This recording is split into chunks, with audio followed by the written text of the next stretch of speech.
OSRTC समस्त गाड़ीगुड़ी को EV परिवहन मंत्री बड़ प्रतिक्रिया। राज्य में चार्जिंग स्टेशन अभाव रहा इभि चार्जिंग स्टेशन कंपानी सहित प्राथमिक आलोचना शेष होती।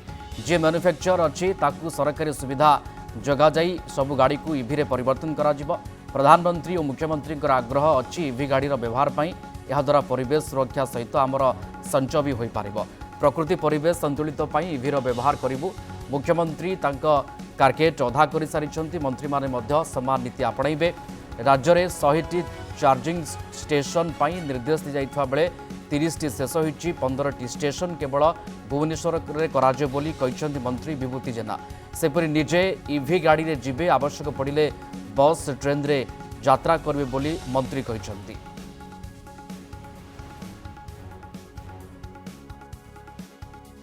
ईवी गाड़ी कथा ईवी गाड़ी प्रधानमंत्री समस्त को अपील करदेला देश सारा लोक प्रधानमंत्री कथा मानवा प्रधानमंत्री जी खाली कहू ना निजर कार्केटर अधा कमेले आम मानवर मुख्यमंत्री अधा कमेले।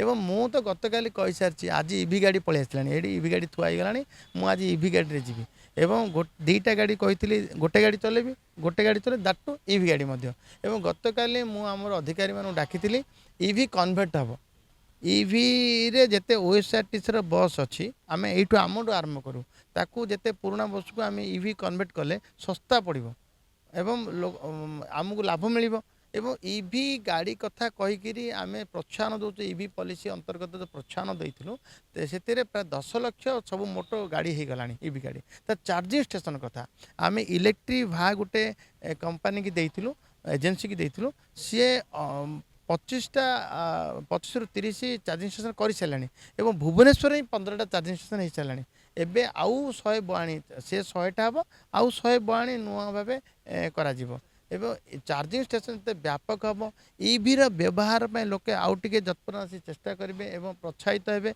आम प्रोत्साहन राशि देदेले हेनी प्रोत्साहन राशि दौचु आम प्रोत्साहन राशि देदेले हेनी एवं ताकू लोके नहींकि व्यवहार करवा एवं ताकू जेते सुविधा उपलब्ध करा जाय पारे ताकू सरकार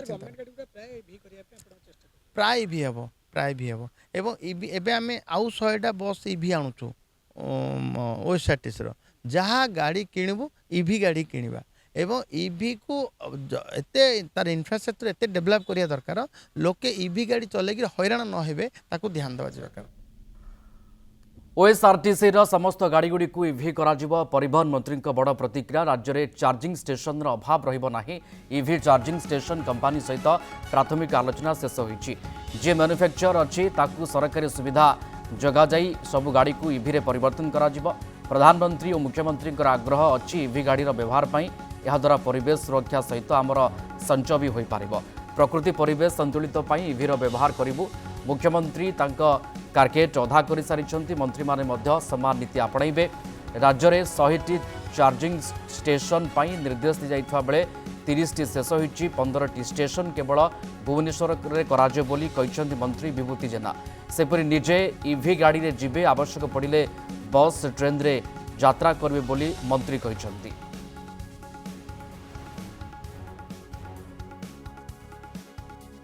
ईवी गाड़ी कथा ईवी गाड़ी प्रधानमंत्री समस्त को अपील करदेला देश सारा लोक प्रधानमंत्री कथा मानवा प्रधानमंत्री जी खाली कहू ना निजर कार्केटर अधा कमेले आम मानवर मुख्यमंत्री अधा कमेले। मु तो गतकाली कही सारी आज ईवी गाड़ी पलि आसला ईवी गाड़ी थुआईगला मुझे ईवी गाड़ी जी दीटा गाड़ी कही गोटे गाड़ी चलेबी गोटे गाड़ी चले दाटू ईवी गाड़ी गतकाली मुझे अधिकारी मानू डाकी ईवी कन्वर्ट हम ईवी रे जेते ओएसआरटीसी बस अच्छी आम यू आमठू आरंभ करूँ ताकू जेते पुराना बस को आम ईवी कन्वर्ट कले सस्ता पड़ो एवं आमको लाभ मिल ईवी गाड़ी कथा कहीकि आम प्रोत्साहन दौ ईवी पॉलिसी अंतर्गत जो प्रोत्साहन देइथिलु से प्राय 10 लाख सब मोटो गाड़ी हो गला ईवी गाड़ी तो चार्जिंग स्टेशन कथा आम इलेक्ट्रिक भा गोटे कंपनी की देइथिलु एजेंसी की देइथिलु सी 25 ରୁ 30 चार्जिंग स्टेशन कर सारे और भुवनेश्वर ही 15टा चार्जिंग स्टेशन हो सारे एवं आउ 100 बयाणी से 100टा हम आउ 100 बयाणी नुआ भाव कर এবং চার্জিং স্টেशन যেতে ব্যাপক হব ইভির ব্যবহার পাই লোকে আউ টিকে যৎপর আসি চেষ্টা করবে এবং প্রোৎসাহিত হবে আমি প্ରୋତ୍ସାହନ রাশি ଦେଇଦେଲେ ହେବନି ପ୍ରୋତ୍ସାହନ ରାଶି ଦେଉଛୁ ଆମେ ପ୍ରୋତ୍ସାହନ ରାଶି ଦେଇଦେଲେ ହେବନି ଏବଂ ତାକୁ ଲୋକେ ନେଇକିରି ତାକୁ ବ୍ୟବହାର କରିବା ଏବଂ ତାକୁ ଯେତେ ସୁବିଧା ଉପଲବ୍ଧ କରାଯାଇପାରେ ତାକୁ ସରକାର ଚିନ୍ତା ପ୍ରାୟ ଇଭି ହେବ ପ୍ରାୟ ବି ହେବ ଏବଂ ଇଭି ଏବେ ଆମେ ଆଉ 100ଟା ବସ୍ ଇଭି ଆଣୁଛୁ OSRTCର ଯାହା ଗାଡ଼ି କିଣିବୁ ଇଭି ଗାଡ଼ି କିଣିବା ଏବଂ ଇଭିକୁ ଏତେ ତାର ଇନଫ୍ରାଷ୍ଟ୍ରକ୍ଚର ଏତେ ଡେଭଲପ୍ କରିବା ଦରକାର ଲୋକେ ଇଭି ଗାଡ଼ି ଚଲେଇକି ହଇରାଣ ନ ହେବେ ତାକୁ ଧ୍ୟାନ ଦେବା ଦରକାର